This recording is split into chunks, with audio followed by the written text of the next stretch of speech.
Salam müəllimlər. Deməli bugün artıq bilirik ki, sertifikatlaşma imtahanının ilk etapı başa çatdı. Mən də öz təəssüratlarımı sizinlə paylaşmaq istəyirəm. Bunu həm öz müdavimlərimizin, həm respublika üzrə digər imtahan verən müəllimlərdən qaynaqlanaraq müraciət edirəm. Yəni mənə bir şey maraqlıdır. Təhsil Nazirliyinin filoloqlarla qərəzliyi nədir? İmtahan sualları niyə bu qədər çətinləşdirilmiş səviyyədə düşməlidir? İlk öncə mən xahiş edirəm ki, bizim filoloqlarımız topladığı nəticələri videonun rəy bölümünə qeyd etsin və buna heç birimiz biganə qalmayaq. Çünki bu gün sabah digər ixtisasların, hətta bizim özümüzün başına gələ bilər. Yəni bu sualların bu səviyyədə salınması, keçən imtahanlarda yüksək bal toplayan müəllimin bu il 46 bal toplaması nə dərəcədə məqsəd uyğundur? Tutalım ki, o müəllim çalışmayıb. Bəs digər müəllimlər, axı çoxluq, əksəriyyət bunu demir. Gecəsini gündüzünə qatmaqla çalışan bizim müəllimlərimiz var.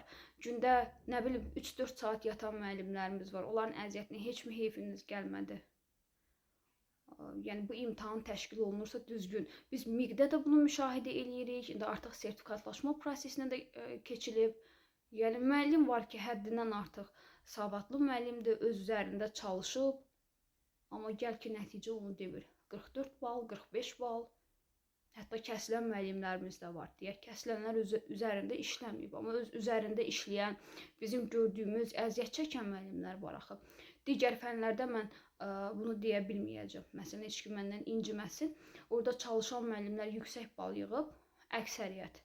Çalışmayan müəllimlər yenə çalışmadığına uyğun, nə aşağı bal yığıb, nisbətdə digərlərinə. Amma filoloqlarda vəziyyət o deyil. Hər il, yəni mən MİQ-də də bunu müşahidə edirəm, sertifikatlaşmada da müşahidə edirəm. Filoloqların başına belə bir, deyim də, dırnaq arası oyunlar gəlir. Səbəbi mənə çox maraqlıdır. Niyə? Yəni, yaxşı olar ki, bu suallar salınanda necə digər fənlərə bərabərlik qoruyaq? Qorunmalıdır bərabərlik.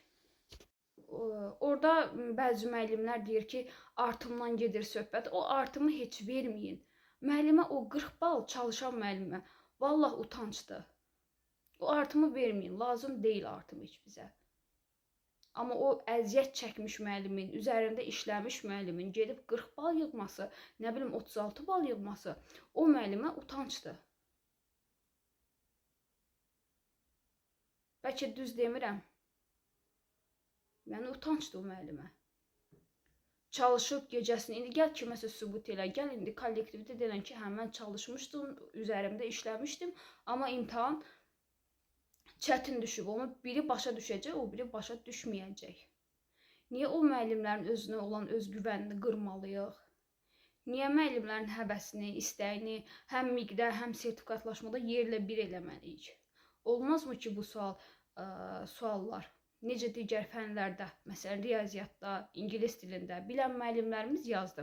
Mən demirəm ki, asan düşüb. Sadəcə bilən, üzərində çalışan müəllimlərimiz yazıb. Hardasa çətinlik payı, çətin olsun. 5-6 sual, hardasa 10 sual çətin olsun ki, ən üzərində çalışan müəllimlərimiz o imtahana yüksək bal yığsın. Amma imtahanları bu səviyyədə etmək, yəni mənim fikrimcə, ya edirsiniz, hamısı çətin olsun, ya da bərabərlik qorunmalıdır. Bərabər imkanlar prinsipi qorunmalıdır. Mütləq ki, bu videonu digər müəllimlər də paylaşın. Sabah imtahan verən digər fən müəllimlərinin başına da gələ bilər bu. Yəni, mən filoloqlara olan imtahanla heç razı deyiləm. Yəni, müəllimə o utancdır.